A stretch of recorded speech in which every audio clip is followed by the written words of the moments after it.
Olá, estamos nos dias que antecedem o Natal de 2022 e eu achei que deveria deixar para vocês um presentinho.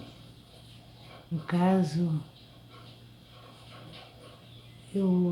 uma informação que dificilmente a gente aprende na escola, né? Muitas pessoas passam a vida inteirinha sem ter acesso a essa informação. Então, queria falar sobre isso para vocês.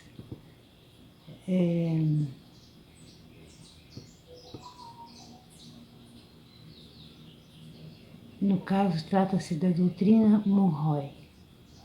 Como eu não falo inglês, eu não sei se estou pronunciando certo, mas Monroe, vocês entenderam, né?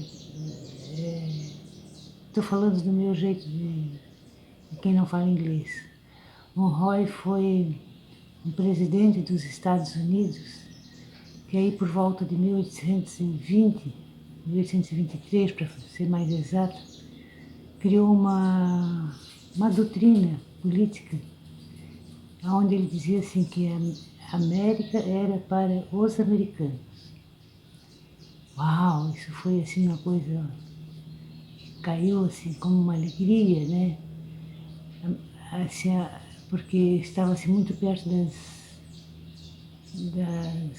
independências, a mais antiga sendo a do Haiti, de 1804, se eu não me engano, e a mais recente era do Brasil, 1822, que era o ano passado, naquela época, né? E todo mundo tinha alguma pendência com seus colonizadores, assim, né? No Haiti tinha tido uma guerra. A gente aqui não está considerando a independência dos Estados Unidos, que foi no finalzinho do século anterior, né? E os países hispânicos tiveram guerras e por aí vai, né? Então, foi assim, uau, se a América é para os americanos, a gente não depende mais das nossas colônias, né? Vamos trabalhar, ser felizes. Só que não era isso que o presidente Monroe estava dizendo. Ele estava dizendo assim,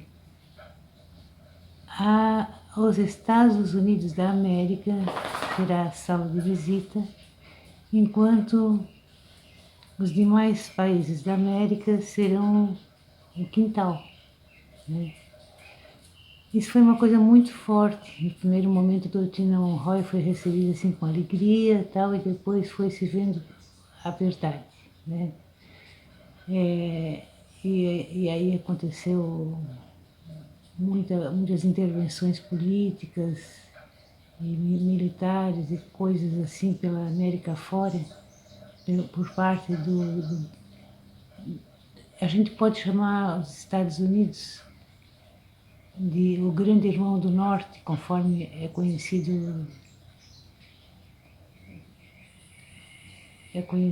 dentro da literatura também, né? Então, quando se percebeu que o grande irmão do norte não tinha a intenção queria mesmo era a liderança, muitas coisas foram acontecendo e estão acontecendo até hoje por causa disso, né?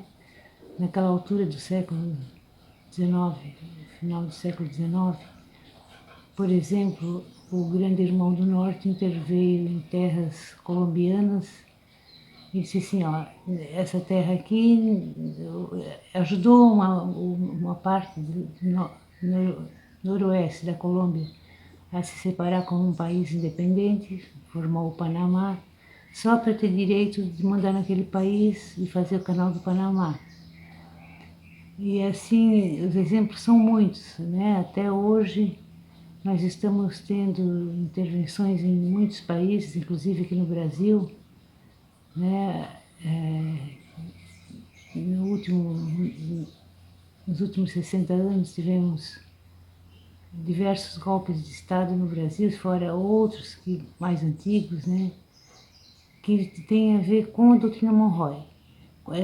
Se vocês prestarem atenção à história, cada vez que o Brasil se desenvolve um bocado, assim, começa a ficar independente, mais independente, as pessoas passam a viver melhor. Sempre vem alguém interfere como nos dias de hoje? Na imprensa, né?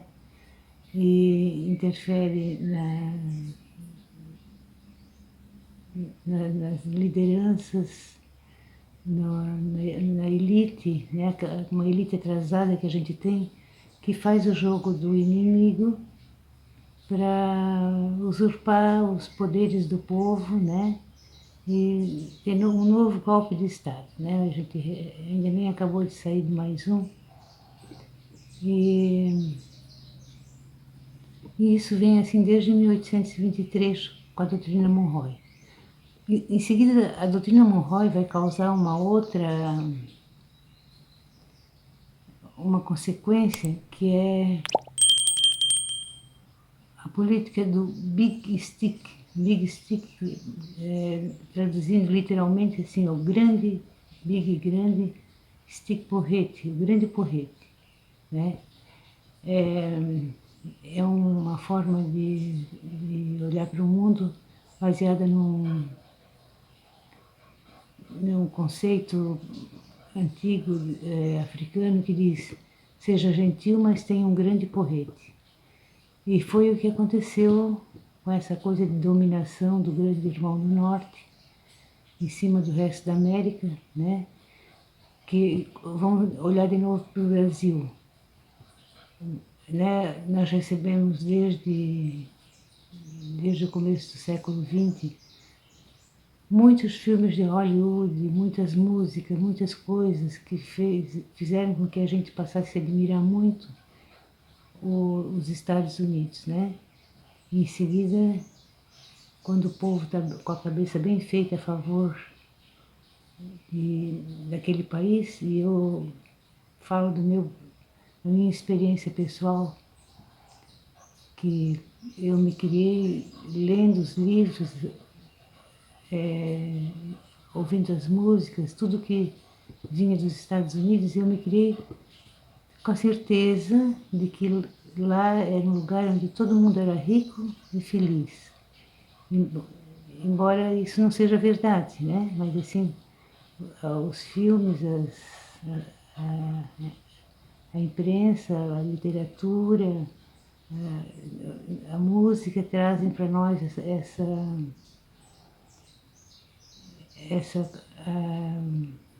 esse engano, assim. E a gente vai vivendo e achando que está tudo certo e que a gente tem mais a que aceitar o que eles querem. E, na verdade, eles querem as nossas riquezas, basicamente, né? Assim, nas últimas décadas, quando o Brasil saiu do mapa da fome e foi passou para até, acho que sexto ou sétimo lugar no país mais rico do mundo, aí não deu para suportar.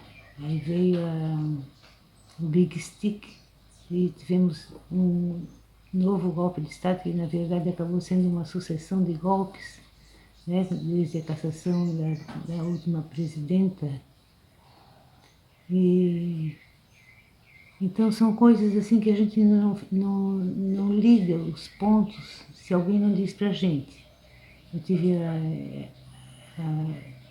o privilégio de fazer um curso de História, onde aprendi essas coisas, mas penso que quem faz um curso de engenharia ou de economia não vai aprender isso. Pelo menos é o que eu acho. Na escola primária, secundária, também não vai ser ensinado isso. Talvez um outro professor fale, mas não é exatamente matéria definida. Então, eu queria contar para vocês essas coisas, porque se a gente tem informação, a gente pode enxergar melhor o que passa, né? E a informação como pode ser um presente de Natal, que é o que eu estou passando para vocês, um presentinho de Natal pequenininho, que acho que tem grande importância na nossa vida. Nós temos aqui no nosso continente alguns países, por exemplo, que não é o caso do Brasil, mas que os Estados Unidos vão lá e bloqueiam o comércio. A gente fala muito de Cuba, da Venezuela e alguns outros lugares por aqui. São países que têm por exemplo, a Venezuela tem uma riqueza imensa em petróleo, que ela vende continuamente para os Estados Unidos e os Estados Unidos pagam, mas deposita numa conta que que fica bloqueada. Então, assim, a Venezuela tem a riqueza, vende para os Estados Unidos, mas não recebe o pagamento, porque fica bloqueado. Um dia eles... Então eles dizem o quê?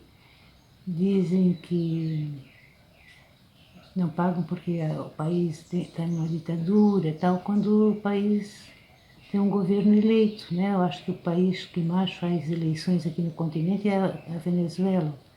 Eles têm até assim como nós temos poder judiciário, executivo e legislativo, eles têm judiciário, legislativo, executivo e poder eleitoral, né? Então tudo eles decidem através de eleições. Só que eles não podem decidir o desbloqueio do seu dinheiro que está em uma conta lá nos Estados Unidos e que impede que eles avancem economicamente. Eu já viajei pela Venezuela e vi como é que funciona, né? Um povo com muito conhecimento político, com muito conhecimento cultural, mas que não consegue sair daquela... anda que nem um cachorro correndo atrás do rabo, porque o governo dos Estados Unidos não permite que eles saiam da política do Big Stick e da doutrina Monroe. Era isso. Vamos falando. Feliz Natal para todos.